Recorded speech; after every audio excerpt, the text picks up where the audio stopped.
The following program is sponsored by CBN. Coming up, the Trump administration warns there is a border crisis as the Homeland Security Secretary says the system isn't designed to handle the record number of people flooding across the border. And Democrats in disarray as they try to figure out how to handle charges of anti-Semitism by a new Democratic Congresswoman. Then, are you struggling to get healthy? I was just getting worse. Learn about the new way to treat disease. We don't go for symptoms, we go for causes. And see how it attacks the root cause of your problems. It is not hard.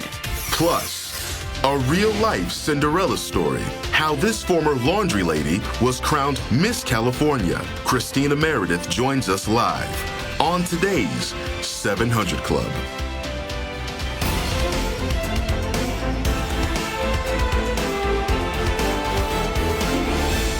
Well, welcome, folks, to this edition of the 700 Club. The merchandise trade deficit of the United States hit a record $891 billion, the highest in history, despite all of these tariffs that have been in effect.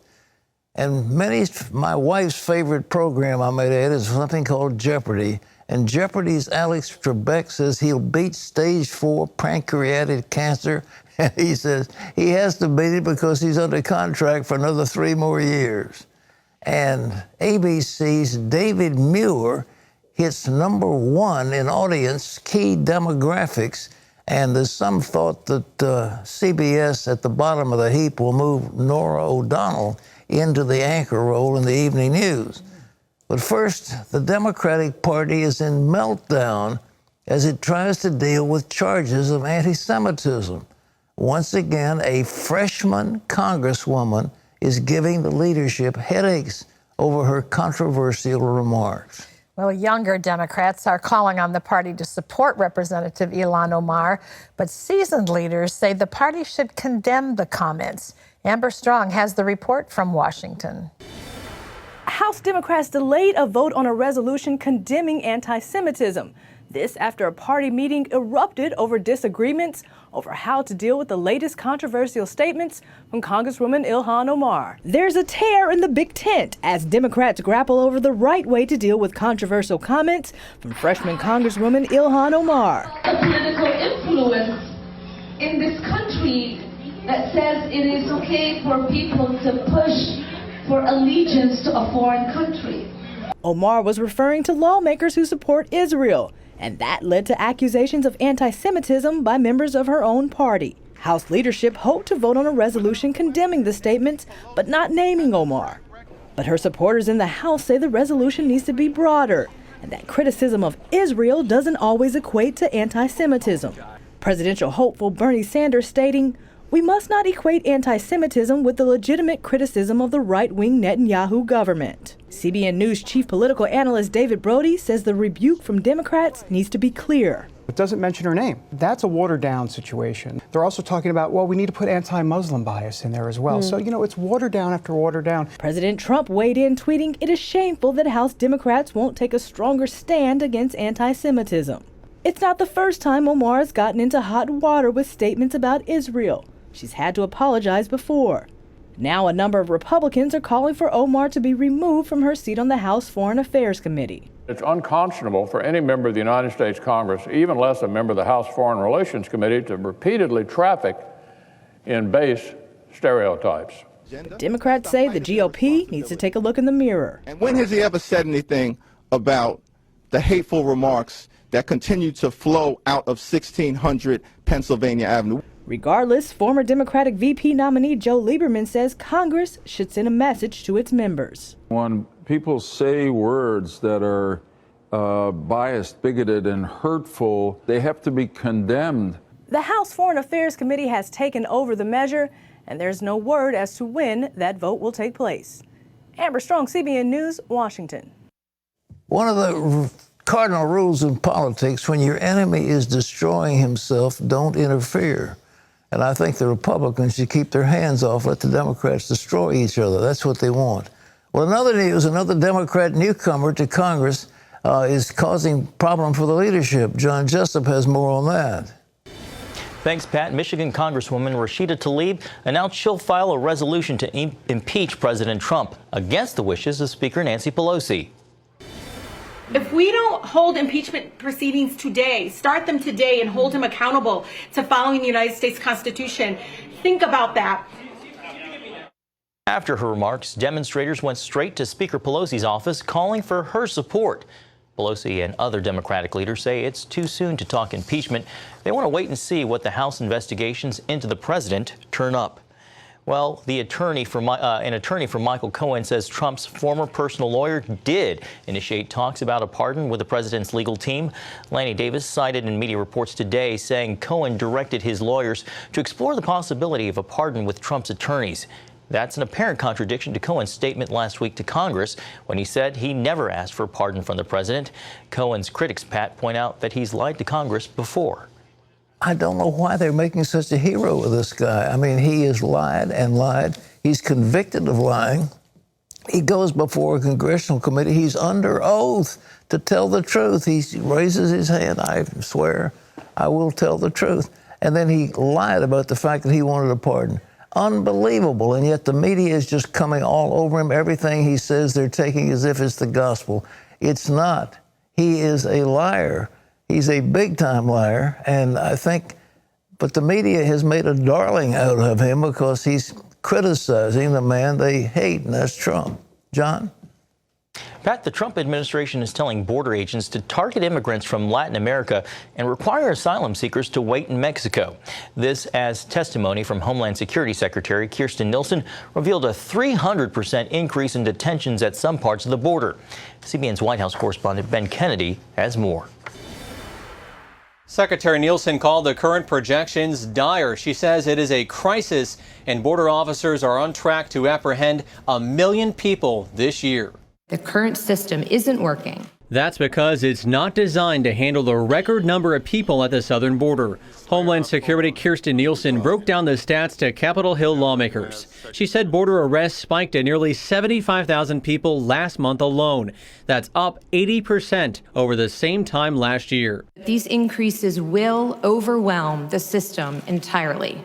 This is not a manufactured crisis. This is truly an emergency. The Customs and Border Protection Commissioner says his agency is at a breaking point. We are facing alarming trends. The trends are caused, he said, by criminal organizations exploiting U.S. immigration laws. This increased flow presents, currently at our highest levels in over a decade, both a border security and a humanitarian crisis. CBN contributor Chuck Holton shared his firsthand experience at the border on Faith Nation. I live in Latin America, so I hear this all the time. People know that the Democrats in Congress in the United States are on their side and are doing everything they can to make it possible for them to get into the U.S., and they're taking advantage of that now. These staggering numbers are a major reason President Trump declared a national emergency at the border. Nielsen says we need more manpower, technology, and border barriers to combat the crisis. Have you advised the president on his emergency declaration? Have you given him the grounds for this emergency declaration in the context of what emergency means? What I have done is I've given him all the facts. But the commander-in-chief is getting congressional pushback, including the Republican-controlled Senate, which could block the president's declaration. Critics argue it's an abuse of authority and warn it would open a door for future presidents. I think what is clear in the Senate is there will be enough votes to pass the resolution of disapproval. The Senate is expected to vote in the next 2 weeks. If they vote as expected, the president will veto it. It is highly unlikely Congress will have enough votes to overturn that veto. But in the meantime, Secretary Nielsen warns border crossings are only going to increase as the weather warms up. Ben Kennedy, CBN News, the White House. Setting the stage for a showdown over this resolution. Pat, back to you. You know, I just don't understand what the thinking is in Congress. These people come to us and they want free health care. They want food and clothes. They want whatever else we give in terms of education. They want to be treated as citizens. And they want to have a good life here. You can't blame somebody for wanting to have a good life. But no country can just be overwhelmed with people from a foreign nation. It can't happen. Borders are important, and the integrity of your system is important. And we provide here in this country a superb system of health care, et cetera. But if it's drained out for all these immigrants by the thousands that are coming in, how can we accommodate several 100 million people from Latin America? They'll all want to come to the United States. And Congress has got to do something. And there's some people that say, well, the word is out that we're going to close the border, and therefore they're trying to get in before the closing. But more particularly is that there's so many loopholes in the law, they know that they can get across the border, put their feet on the soil, especially bring children with them, that they will be granted some kind of asylum or at least access to a immigration court. The courts are jammed. Those who deal with it say we are jammed. We can't handle it.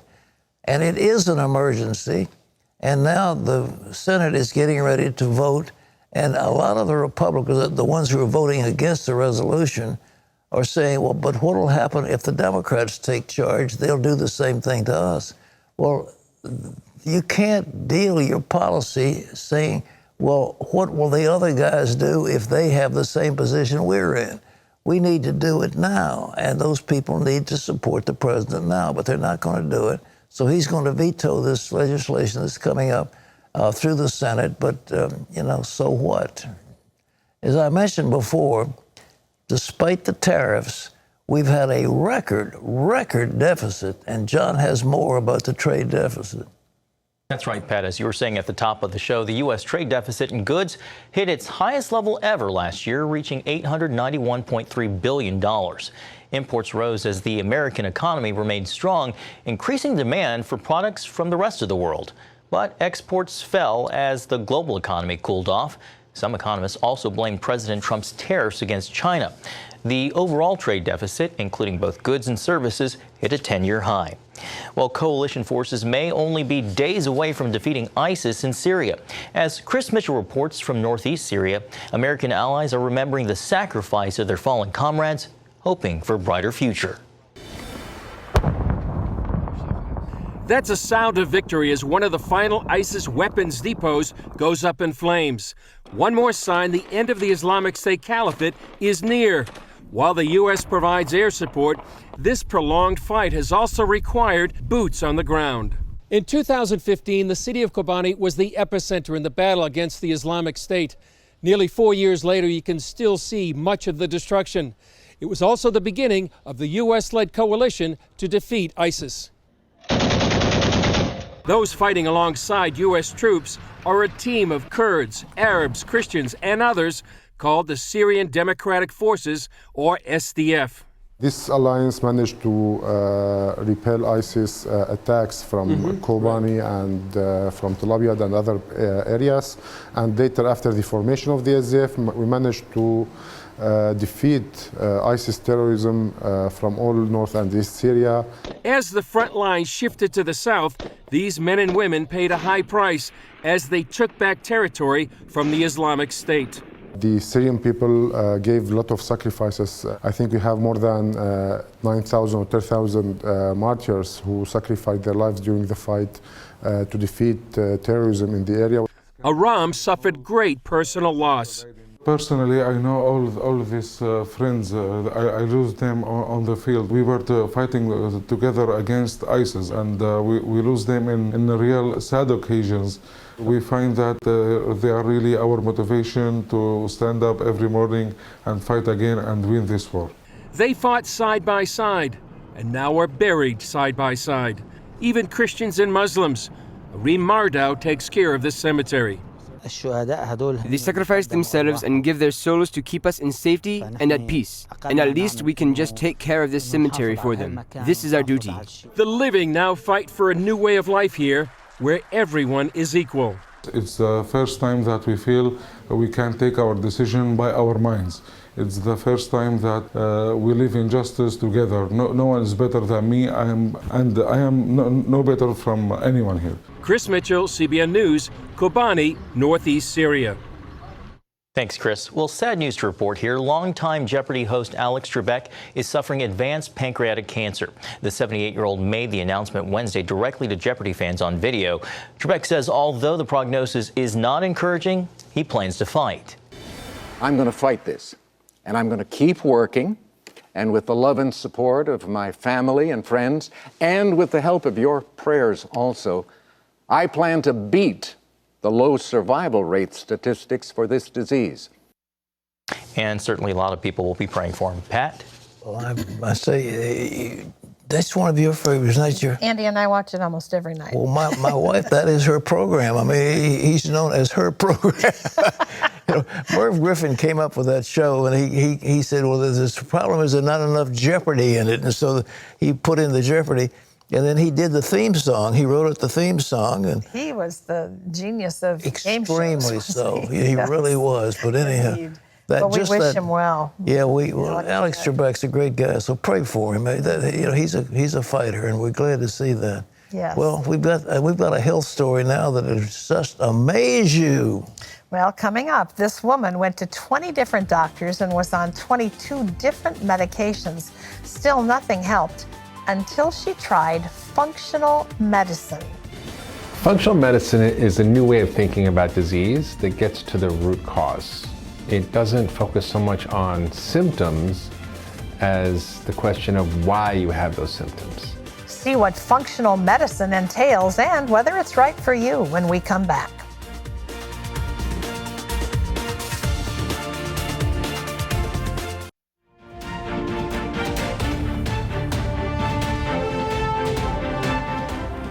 Well, here's a breakthrough in medicine, something called functional medicine. It's a new approach to treating disease. It takes away the emphasis on your symptoms, and it focuses on the root cause of what's bothering you. Our medical reporter, Laurie Johnson, introduces us to a woman who suffered for years until she found a doctor who treated her with his exciting new method. These days, Cindy Tedrow enjoys life, like playing with her dogs. That wasn't the case when she faced horrific health problems. I would pray, Lord, if you want me, take me. Just take me. For most of her adult life, she suffered from infections, fatigue, and pain. My legs felt like they were cement, and it took that much effort to pick them up and move. She also struggled with hormone issues and obesity. I could not lose weight. No matter what I tried, I could not lose weight. Her seizures made life unpredictable. I would make a commitment and then I would have to cancel. And I know people didn't understand that. And it was so hard. Seizures eventually forced her to stop driving and teaching. And I loved my job. I just couldn't do it anymore. The hardest thing is I couldn't go to church a lot of times. And that really, really was hard. On Cindy and her husband. I could see the fear on his face. And I could hear the fear in my mom's voice, too. In searching for answers, she visited 20 doctors and took numerous medications. Nothing helped. They would send me from one specialist to another specialist, and I would have medication. They would give me medication for that particular symptom. And so at one time I was in 22 prescriptions. And getting worse. I was just getting worse. With nothing to lose, she decided to try a different approach. She went to the Cleveland Clinic's Functional Medicine Center, led by Dr. Mark Hyman. Functional medicine is a new way of thinking about disease that gets to the root cause. It doesn't focus so much on symptoms as the question of why you have those symptoms. Cindy got better and fast. In a very short time, she only lost an enormous amount of weight, but was able to end her seizures, to recover her energy, to end her brain fog, and to be engaged in her life again. An estimated 80% of all health problems are caused by an unhealthy diet, too much sugar and processed foods, and not enough vegetables and healthy fats. Once Cindy started eating the prescribed anti-inflammatory diet, she lost 80 pounds. The weight just melted away. It just melted away. It's not hard. It is not hard. I basically just stick to real meat, real vegetables. I have to stay away from the carbs. Functional medicine doctors often recommend supplementing a healthy diet with things like vitamin D, fish oil, and a probiotic. The gut microbiome has been linked to depression and cancer and heart disease and diabetes and obesity and autoimmune diseases and allergies and asthma. So that doesn't make sense given our current model of describing disease. When you go to the cardiologist, they don't ask you about your gut microbiome, right? They want to know if they should put you on a statin or a beta blocker or an aspirin and not think about why is there inflammation? Why is there high blood pressure? Why is your cholesterol abnormal? And fix that. Functional medicine doctors advise their patients to take steps to feel more peaceful because stress is at the root of so many health issues. Thoughts, stress, exercise, sleep, and also community and connection, because many of us are isolated and many of us are lonely, and that promotes disease. And in a faith-based world, it's really about connection, community, belonging, meaning, purpose. Those are also ingredients for health. They told us about meditation, and I didn't do meditation, but I was already praying, and that has made a tremendous difference. The medical world pays attention to results like Cindy's, which is something we see routinely in functional medicine. It's something that often traditional physicians are surprised at because these are patients that they've tried for decades to try to help and mitigate symptoms, but we don't go for symptoms, we go for causes. Compared to the conventional approach of simply relying on big pharma, functional medicine often focuses on significant lifestyle changes. While that's more responsibility and discipline, people like Cindy Tedrow, who've tried both, say the extra effort pays off in the long run. Well, Laurie Johnson is with us now to tell more about functional medicine. Apart from Cleveland Clinic, where can somebody go to get this functional medicine? The great news is almost anywhere. There are thousands of functional medicine doctors all over the country, more every day. And we have a link on our website, cbnnews.com, where you can put in your location and it'll tell you the names of the functional medicine doctors in your area. You know, you and I talked for a long time about this gut biome thing. And apparently a lot of doctors haven't picked up on it. They're still prescribing antibiotics to people. That's right. And, you know, it's going to take a while. Dr. Hyman pointed out the fact that a lot of times it takes doctors quite a long time to change their ways. He mentioned that, you know, back in the 1800s, the doctor who told them that they should wash their hands before surgery. He died in disgrace because they were so, you know, adamant that they weren't doing anything that would harm their patients. How dare he suggest such a thing? Well, it wasn't until the next generation of doctors came through that they started adhering to that principle. All right, this functional thing, what's the first thing you do? What do they start with a patient? First and foremost is diet. Okay. Diet. They say that the chronic diseases which are killing us, chronic diseases are the long-term diseases, cancer, heart disease, diabetes. These are the leading causes of death. Okay. The cause of chronic disease is always the same.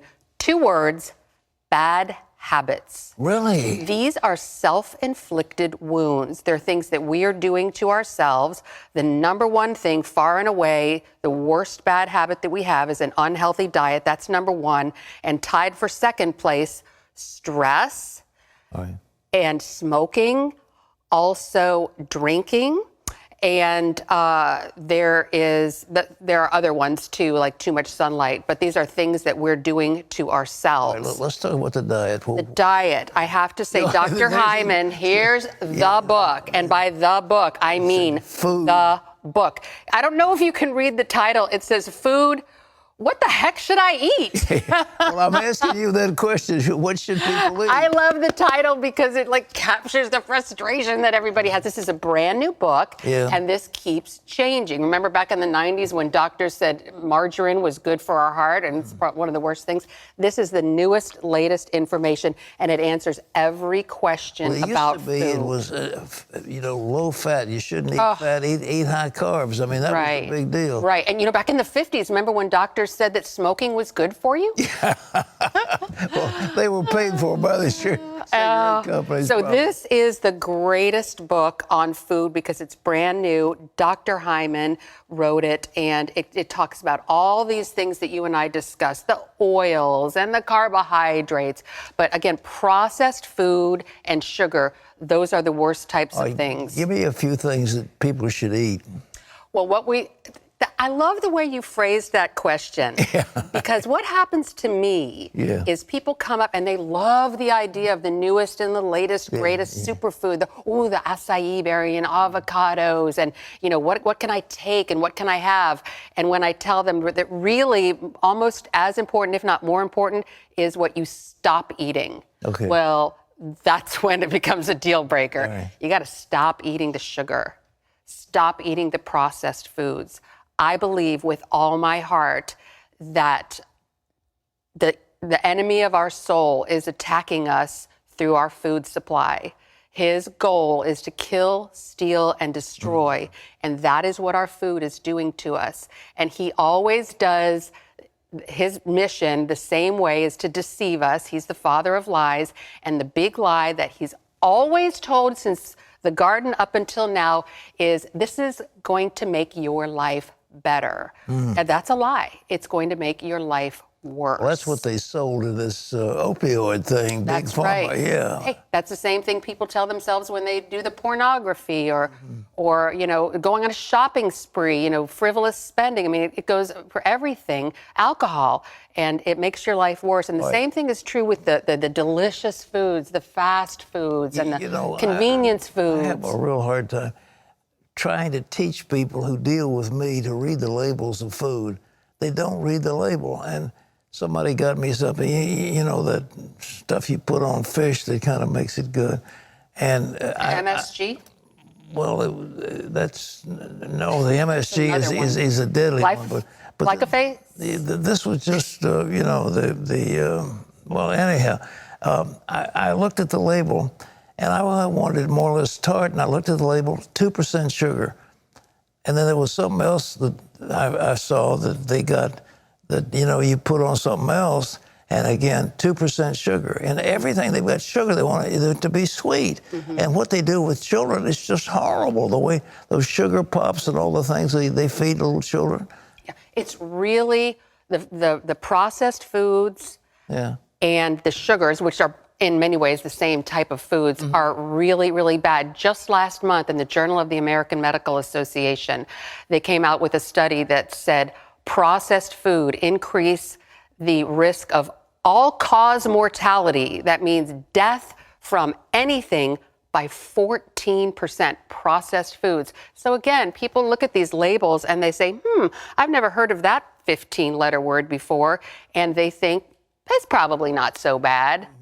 That's a lie. And they probably think, the FDA approved it. They're nice people at the FDA. They would never do anything to harm us, right? They're probably nice people, but they may not know everything. They haven't done long-term studies on a lot of these preservatives and a lot of these chemicals that they add to the processed foods. So really, we need to stay away from processed foods. If you don't know what a processed food is, it's something that's been fixed up. They call it prepared food sometimes, but this explains it all, every question. And really, Pat, you mentioned this a minute ago. One of the huge facets of having a healthy diet is having a healthy gut. The bacteria in our gut, the good and bad bacteria, that affects every function of our body, almost every system, especially our brain and our mood. Our mood, it can cause depression and anxiety. It's hard to believe that something that our diet can control our mood. My gut is just overwhelmingly joyous. I look after those little things like they're so special. All right, look, I'm a housewife. I've got a budget. I've got my little shopping cart, and I'm going to the grocery store. Now, what am I going to buy to make all this special diet? I love your little story there. First of all, consult the book. Yeah, well, and I'm not saying this because I'm trying to sell books. I'm saying this is great information. You're getting a royalty. Okay, go ahead. Well, I have people who come up to me all the time. They say, hey, you know, what's the deal with beans? Are they good or bad? Or they'll come up and say, hey, what's the deal with milk? Is that good or bad? Or, you know, what about pineapple? Is that good or bad? What about juice? So some stuff. the short version, the short answer to your question is the perimeter. You want to buy whole foods. You don't have to shop at the store called Whole Foods. You want to buy whole foods, which are foods that haven't been done anything to. So fresh produce, even frozen produce is fine too, but not stuff that's had put sauce and all kinds of weird ingredients. So you got spinach, you got kale, you got celery, what do you got? Mostly vegetables. Mostly vegetables. So try vegetables you've never tried before. Turnips. Bok choy. Yeah. You know, just lots and lots of different colors. So most of the healthy diet should be vegetables. Okay. And then you've got your so-called clean meats. That's what they call them now, clean meats, which are meats that haven't been treated with a lot of things. Well, how do you know? I mean, we're talking about free-range chickens that go out there and scratch in the...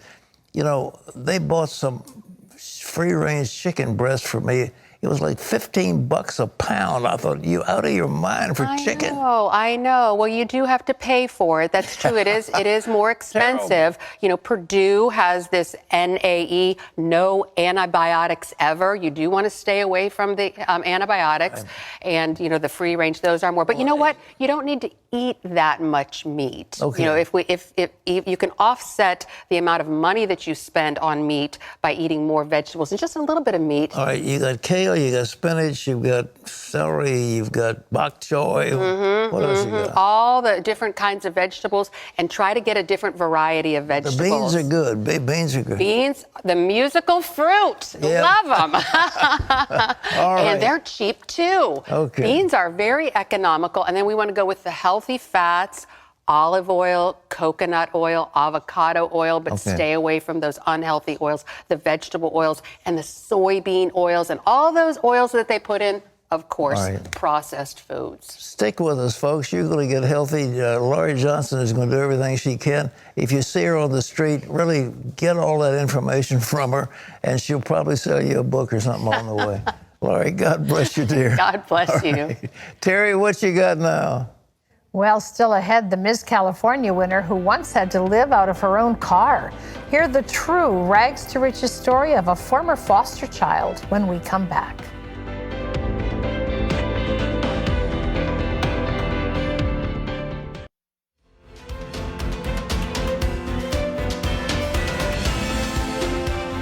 In addition to being crowned Ms. California 2013, Christina Meredith has spoken to Congress, opened for the Special Olympics, and runs a nonprofit. Her passion project is to help the children in America's foster care system. It's an issue close to her heart because she used to be part of the foster care system herself. Growing up, Christina Meredith suffered years of physical, psychological, and sexual abuse before entering the foster care system as a teenager. After aging out of the system, she became homeless and lived in her car to survive. A few years later, her life was changed when she was crowned Miss California. In her memoir, Cinderella, Christina shares her story of overcoming her past and what she's doing to help protect other children who are abused and neglected. Please welcome to the 700 Club, Christina Meredith. It's wonderful to have you here. Well, thank you so much for having me. What a story you have to tell. I so want to hear what you have to say about the foster care system because it's a system that really needs help. But let's tell your story first. Sure. You open your book with a moment from your childhood where you're playing with the Barbie doll and Ninja Turtle, and then suddenly you hear a commotion downstairs and just some thumping and bumping. What was going on? My parents were arguing over money. Which wasn't unusual. No, not at all. I mean, my father would be gone for days at a time working 2-3 jobs to provide for 8 kids. And he would send money home so my mother could pay the bills and she wouldn't use the money for what she was supposed to. So confrontation was often. Well, and with a lot of children. I mean, yeah. there's a lot of expense involved in that. So if you misuse the budget, you're in trouble. In trouble. What was your relationship with your mother? I wouldn't say there was a relationship. I think that's too kind of a word. I think I existed with her. But you, of all the children, Christina, seemed to just poke at a certain thing in her that made her furious. Why do you think that happened? I think the cycle of abuse is a real thing, and my mother grew up in an abusive home, and she was abused herself. And also, out of all my siblings, I was the only one who resembled my mother, who was light hair, light skin. You know, my father's Italian, and so my siblings are all dark skin, dark hair. And so I think when she looked at me, I reminded her of herself. Yeah. I think it was easy a lot of to project. self-hatred there. Yes, yes, ma'am. It was amazing to me as I read your story how long it took for someone to rescue you. How did you finally get out of there? ROTC. I was in the junior naval ROTC program at Nice High School. Who'd have thought? Yeah, no, it's the best thing that ever happened to me. I love, you know, the military has been such a huge part of my life since I was 14, and I'm so privileged and honored to be a servant leader in and out of uniform now. But yeah, ROTC, my first sergeant and my master chief, they saved me. They saved my life for sure. Why do you think prior to that there was so much visible, if someone didn't interpret it as abuse, it certainly would have been serious neglect. Why do you think nobody did anything? I think it's easy to turn away. I think it's difficult to see a problem and to address it. I mean, how many times are you in the grocery store and you see a mother or father hit their child in an aggressive manner? And what do you quickly do? I didn't see that. You quickly run away because it takes sacrifice and responsibility to address a situation. So at one point you're put into the foster care system. What was that like for you? So I was placed in long-term non-relative placement, and I was with my ROTC teacher. So for me, it was amazing, the almost 2 years that I was there. I mean, I loved First Sergeant and his wife. They were so good to me, and I had food, and I had my own bed, things I'd never had before, and you know, it was great. It was difficult merging a healthy family with a traumatized child. I mean, no one prepares you for that. So I didn't know how to function in a healthy home. I mean, I didn't know what healthy looked like. Right, and basic things like sharing. You know, they had girls, and so I would go in their room and I would take their things, not having any concept of, you have to ask. Belongs to them. Because at my house, if there was, you know, a can of mac and cheese or, you know, a tuna or a cup of milk, you shared that. Yeah. If there's clothes, you share your clothes. I mean, we wore hand-me-downs. So I had no concept of self-identity or boundaries. I was a hot little mess in high school, you know. I would hide food still, and so, you know, they would come in and like, you know, Chris, you don't have to hide food anymore. You can get it when you want. But I had no concept of that. Yeah. I was still living out of fear and survival. You know, one of the things that struck me in a story that you tell in the book is how we as society need to be aware of children that we see in our lives. You talk about going to high school with Tim Tebow and his dad coming over and speaking to you several times, really, because your mom was supposed to pick you up at school after this sporting event or whatever you were doing. ROTC practice, and repeatedly never came. And there you sat alone, waiting for her. Yeah. I mean, being noticed could have changed things earlier for you, don't you think? I think even in that small act of kindness when Mr. Tebow would walk over, you know, because the only other kid was his son, and he was getting special coaching, and I was sitting on the sidewalk a good distance away from the football field just waiting. His teachers had left. And I think him noticing me and coming up to me like, hey, young lady, what are you doing here on the sidewalk? In a stern look. So when he first came up to me, I was very intimidated. And then when I told him I was waiting for my mother and sometimes she doesn't come get me, his whole demeanor changed, and he just, can I pray for you? I'll never forget that. And so afterwards, whenever he'd see me, he'd just come and pray, you know. When you graduated, what did you do? I graduated and then I moved into my car. I took a real step up in life. You know. Well, in some ways. Yeah. In some ways, yes. Yeah, I think I was dealt a bad hand, and I tried really hard. I never did drugs. I wasn't a drinker. I wasn't sleeping around. Like, I was a good girl. Which is astonishing, really. Again, I think it's the kindness of the Lord just being gracious to me. And also, I had the wisdom to know that I didn't get the opportunity to be stupid. There was no one coming for me if I had done, you know what I'm saying? Yes. I didn't have that. You ruined your life, That's ruined your right. life. I had one opportunity, one shot. And so when I was homeless, I read my Bible every day and I worked 2-3 jobs. And I believed and stuck to the word that, my life was going to change and I could change the world. What was the turning point for you? I know ROTC started that. What was the turning point when you're homeless, you're living in your car? I mean, you continued to believe that somehow life was gonna get better. I think, I started having these dreams of writing a book, dreams of speaking to thousands, dreams of wearing these beautiful dresses and, all of these dreams of my future husband and my family, and I hated them. They drove me crazy. And then once I started to allow those dreams to get into my heart and I began dreaming and dreaming on top of the dreams, then that's what changed. I started journaling and writing down, okay, I'm gonna write a book. I'm gonna tell my story. I'm gonna write this dream down. And then I started my 1, 3, 5, 10, 15, 20-year plan, which we're in year 12 if you wanted to know. And, and that's how I stayed hopeful, my dreams. Along comes the Ms. California competition. And, a lot of people would have said, I can't do that. What am I thinking? I mean, I'm not qualified.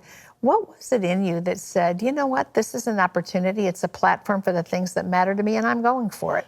Well, I certainly wasn't qualified, but I think I just have this, I don't know what it is about me. Even if I fail, I'm going to try. Yeah. Because I have failed hundreds of times more than I've ever been successful. And I think that tenacity in me, I'm just, get up, dust I'm yourself gonna, off and just keep get up and do it. And, if it came to nothing, then I had an experience that I would have never had before.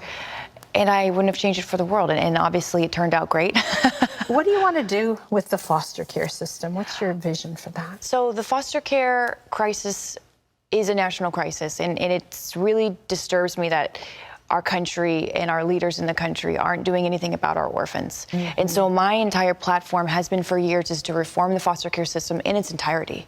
I mean, it needs it from the ground floor up. Yes, ma'am. And it's possible. Will it take a long time? Will it take intention and meticulous thinking and problem solving and a whole hundreds and thousands of people and organizations to do it? Absolutely. But it can be done. Yes. It can absolutely be done, and it needs to be, because what we're doing is a disservice to our communities and our families. Mm-hmm. Journey of 1,000 years begins with a single step, That's right? That is just a part of Christina's story, and we are skimming the surface of all she's been through. You need to get her book. It's called Cinderella, My Journey Out of the Ashes to a Life of Hope, and you can find it in stores nationwide. Wonderful to have you here. Thank you so much for being with us. It's appreciate you. Great to hear what God's doing in your life. Yes, thank you. Well, still to come, the star quarterback who walked away from a promising career to go to seminary. Yes, do I love football? Did I love football the whole season? Absolutely. Still love football so much. But as far as my passions going forward, it's all into ministry. Find out why he made that choice. That's coming up next.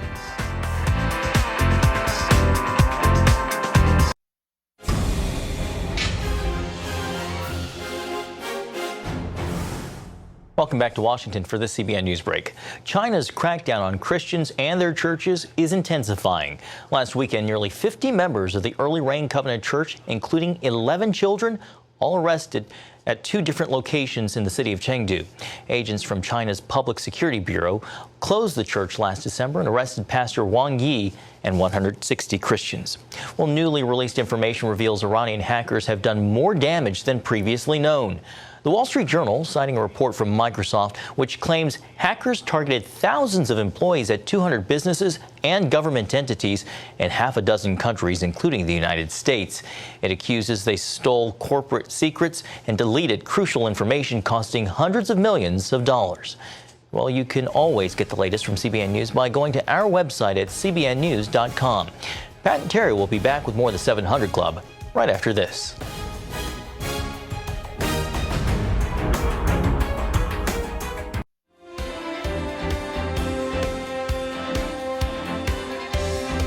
Hey, I'm delighted to see you. Thanks for being with us on this edition of the 700 Club. Now, from the time he was in high school, Blake LaRussa dreamed of the day he'd walk onto Foreman Field and lead the Old Dominion Monarchs to victory. Well, this past season, he did just that in one of the biggest games in school history. But even though Blake earned National Player of the Week honors and made it onto the highlight reels of SportsCenter, Blake felt that God had bigger plans for him away from the gridiron. Sean Brown has this. It's the game that Old Dominion University football fans are going to be talking about for years to come. The day the Monarchs upset the top-ranked Virginia Tech Hokies 49-35. But the underlying story is that of quarterback Blake LaRussa, who came in off the bench to lead his team to victory. As a walk-on in 2015, his career started out a bit rocky. He won the starting job in 2017 only to lose it after just 2 weeks. But during the game against Virginia Tech, his number was called once again. He recalls what happened leading up to the game, starting with the sermon he heard from a pastor. And what he was saying was, talking about David, he said, I didn't come this far not to throw my rock. Talking about David and Goliath here, which a day before Sunday morning, I wake up thinking about, I hear our chances to beat Tech, like 1%. I remember thinking to myself, I bet that's what David's odds were to beat Goliath. Pretty much nothing. And now it's like, whoa, God, are you speaking to me right now? Just thinking to myself, if I get in, I'm going to throw that rock. On the second drive of the game, Blake went in, and the rest is history. He threw for 495 yards and 4 touchdowns. You threw a whole lot of stones, my friend, and they caught him and brought him down. I really can't take all that credit. Those guys are incredible. Travis Fulgham, John Duhart, they played their tails off. Jeremy Cox, we literally had all the cylinders rolling that game. It wasn't just me. ODU quarterback Blake LaRussa stunned the college football world when he led the Monarchs to a victory over Virginia Tech. But the biggest surprise came at the end of the 2018 season when he dropped a bombshell on his coaches, letting them know that he was switching from reading defenses to studying the Bible. And I remember I was in the library here at ODU, and I was doing my reading for the day, and I had my Bible, and I was reading through Acts chapter 18. But the second I was done reading, within me, I heard this, I want you to go place to place. Those were the words the Lord spoke to me, and had this new calling that was nothing what I expected. Blake never anticipated ministry being added to his playbook. He wasn't sure what that meant for his football future. I remember talking to some close friends, close pastors of mine, and I remember speaking with them about it. And they all gave me the same but wise advice of, right now you're here, just focus on the here. God will show you the path down the road when he needs to. Blake's performance during the 2018 season ensured that the starting job was his to lose. But once the season was over, he felt a shift in his heart. I noticed within myself, all I want to do is go into ministry right now. Yes, do I love football? Did I love football the whole season? Absolutely. Still love football so much. But as far as my passions going forward, it's all into ministry. Blake began searching for a degree that matched his desired area of ministry. I come across a degree in exactly what the Lord had called me to. The degree was itinerant evangelism, and itinerant meaning traveling from place to place.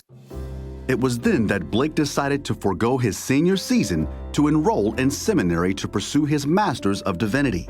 Of course, the biggest question on everyone's mind was, why now? What I can say to try to be as most clear as I can about it is, when you know, you know. And so it was something where I knew with everything in me, and I didn't need everybody to fully understand it either, because, something that God taught me throughout this process in December was, whose voice are you going to listen to more? Are you going to listen to my voice more? Are you going to listen to people more? And obviously God gives us people in our lives to give us good godly advice, for sure. But I came to a point where I knew this is where God's taking me. I know that from what I'm hearing from him, and I know that from my own heart's desires. When Blake told his coaches, they were in full support. Your natural reaction, selfishly, and I'll admit, I think all of us coaches, I'll just admit selfishly, is, how do I get this kid to change his mind? once I knew that he was comfortable, that he would never have regret, then I was fine on my end. Because I said, Blake, you're 23 years old. I said, you're going to live till you're 90. I know you are. You're going to live till you're 90.